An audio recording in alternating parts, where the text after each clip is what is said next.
So I started just saying to myself, same 24. Like if I feel like I don't have time for something, I'll be like, same 24, Jenna, you have the same 24. Hey y'all, this is Jenna Paulette. Check out my COWGIRL Magazine mic'd up session.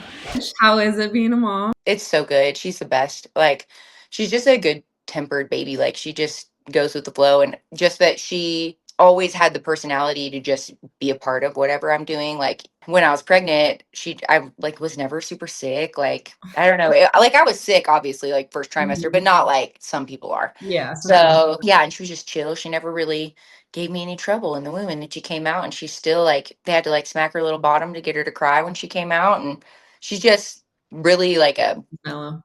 mellow kid. Yeah. So I'm super thankful. What's been the biggest change for you since becoming a mom? Honestly, it's just being able to say no for her sake. Mhm. Before I really had a hard time saying no to anything. I'm like, and now it's easier for me to say no to things that don't matter as much, Mhm. because it wouldn't be as good for her. I don't know, like that part of me has changed. Like I'm not just going to do something because I feel like I have to. It's got to be something that I believe is the best choice for me and my family. And I think it just reoriented my priorities, and I think that's a good thing. Yeah, I love that. There's something about becoming a mom that like really all of a sudden aligns everything. I mean, hopefully a lot of Yeah. times. Yeah, But yeah. okay, so walk me through like a typical day for you because you are a singer, but you're also like a rancher and you're a mom and you have a clothing line and like all these things. I'm like, what does a typical day for Jenna Paulette look like? Good gosh. Well, I try like first thing in the morning to spend time with God or quiet, and that's usually like 3:30 or 4 in the morning. And then I look at my to-do list. So I will look at like what needs to be responded to for the day, whether it's music stuff. Then I'll look at what needs to be done for Cowboy Girl. Like I've got all of the fall patterns and stuff like sitting right here. Hey. And then figure out what songwriting sessions need to happen. From there, I'll usually make sure the baby's up and has a clean diaper on, and then make us breakfast and enjoy that. Work in the garden or do whatever needs to be done around the house, laundry, all those things. And then my husband gets home between 1:30 and 5. It's always different for like working cowboys, like depending on what they're doing that day, or figure out what I'm making for dinner, do a songwriting session if I've got one that day, figure out dinner and all that good stuff, make sure there's nothing I don't need to tie up before the day ends. And Your whole day is jam-packed, but even just like the 4:30 to 7 stretch, I'm like, I feel like you do more in that in those hours than probably most people do during their whole day. thank you. I listened to a podcast not too long ago. This guy was talking about the pioneers, and he was like, they have the same 24 hours in a day that we do.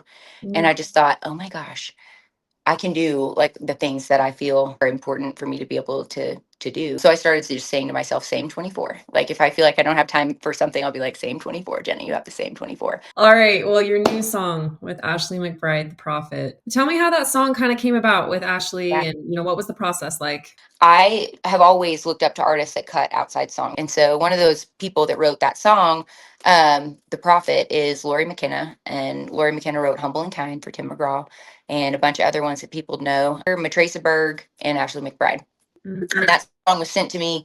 I didn't really have like spots taken up on a record yet. We knew we wanted to do a full length album, and I knew what I wanted it to feel like lyrically, that I was like, man, like I could just see this being right for this record, but I think it needs to be the Prophet Granddaddy song, and they've got to be willing to let me put my granddad fully in it.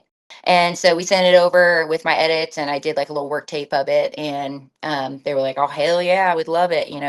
And then we cut the song. I called her and was like, hey, girl, would you mind coming to sing this song for me? I'd love for people to hear your version of the song first before mine comes out.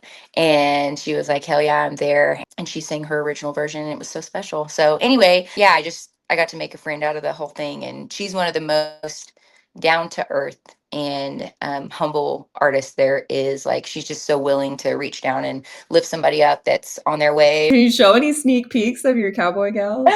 Yes, you know what, I will. I did not plan it. These were like sitting under my computer, but the fall line is so good.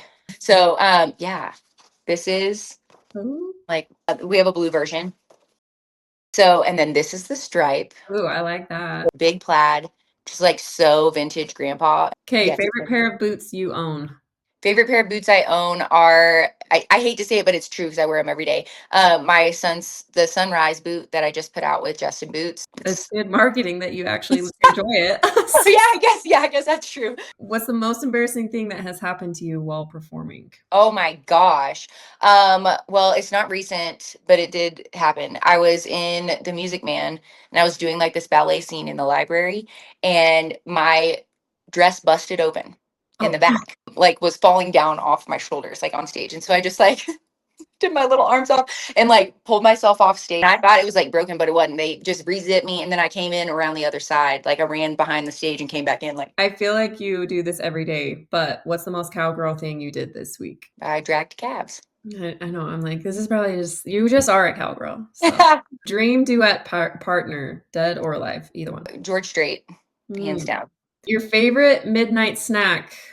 Ooh, cereal. I love cereal so much. Like I wake up craving it sometimes. Yep. All right, what's the last song that you played on repeat?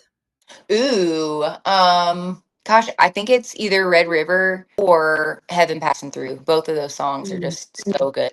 What's the last thing you ordered on Amazon? Oh, jute rugs for non-shedding jute rugs for the bunkhouse that we're finishing out.